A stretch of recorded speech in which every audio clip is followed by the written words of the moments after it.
Je voudrais, par rapport au cas du jeune décédé, Ibrahima Mbow, dire que la Ligue sénégalaise a accepté la demande d'assistance judiciaire qui a été formulée par la famille, donc pour faire en sorte que toute la lumière soit faite autour de cette affaire et que naturellement la famille, notamment l'épouse et l'enfant, le bébé, j'allais dire, laissé par le défunt, puissent être indemnisés à la mesure du préjudice qui a été causé.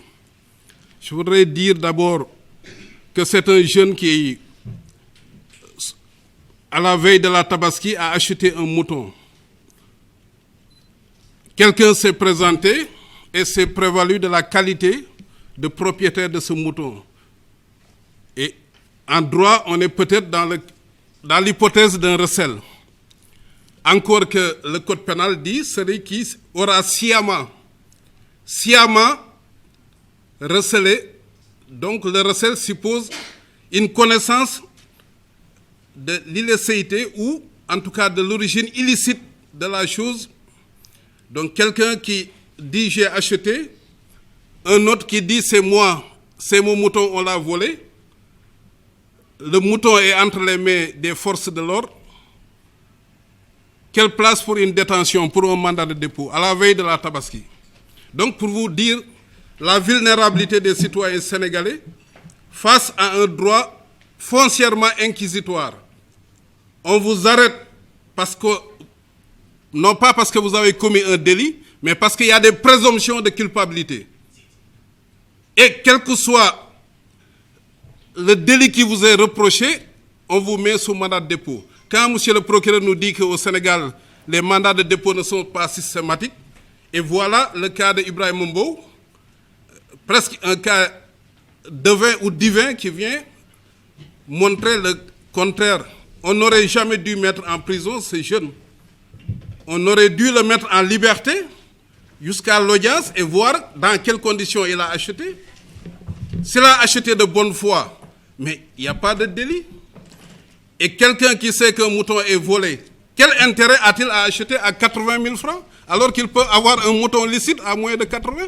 Non seulement il perd son argent, le mouton il le perd et il ne passe pas la Tabaski chez lui. Donc pour vous dire encore une nouvelle fois, l'état d'esprit dans lequel les procureurs sont au Sénégal. Et cette machine, c'est comme du robotisme. On vous reproche mandat de dépôt. Et je pense que cette affaire va peser sur la conscience, en tout cas du procureur qui a mis ce jeune sous mandat de dépôt. On ne saura jamais la vérité parce qu'il ne sera jamais jugé. La deuxième chose, imaginez cette famille qui a perdu un de ses membres. À l'annonce de ce décès, toutes les familles qui ont des détenus, ou en tout cas qui ont leurs membres en détention, se posaient la question, mais qui est la victime? Et il a fallu que la maman aille au tribunal de Rufisque le jour où il était censé devoir être jugé, pour que les co-détenus lui disent « Maman, c'est votre fils qui a été tué sur le coup ». Donc ce n'est pas l'État qui savait l'identité de la personne tuée, ce n'est pas l'État qui assume son devoir d'informer la famille avec toutes les précautions requises, parce qu'on n'informe pas une famille comme ça. Imaginez si cette maman était hyper tendue ou avait des maladies cardiovasculaires, on lui annonce sur le coup, sans la présence d'un psychologue, une mesure de cette nature, en tout cas un fait de cette nature. Et donc c'est un État qui ne s'assume pas.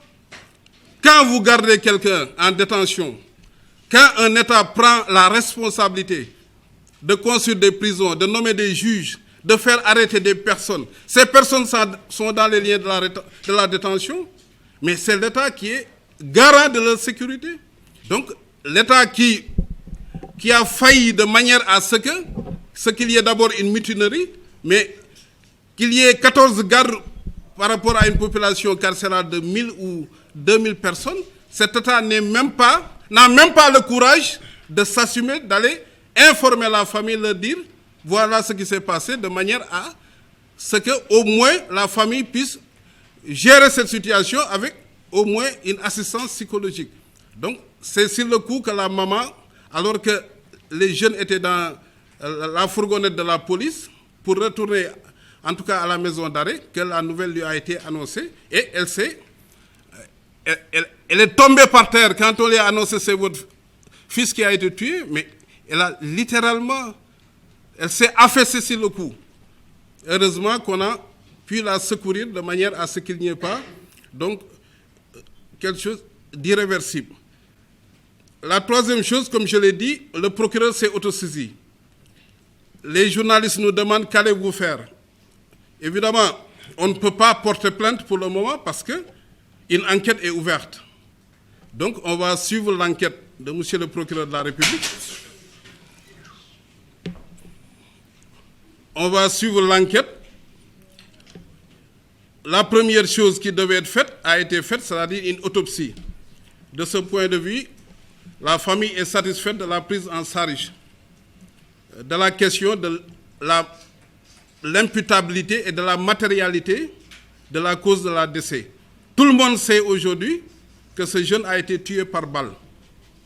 Et tout le monde sait aussi que seules les forces de l'ordre, qu'elles soient celles qui étaient présentes normalement dans les lieux, à savoir les gardes pénitentiaires ou les renforts qui ont été appelés, seules ces forces de l'ordre détenaient des fusils, donc ou en tout cas des armes à feu.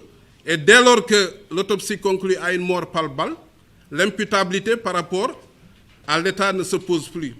Donc forcément, ce sont les agents de l'État qui ont tué ce jeune.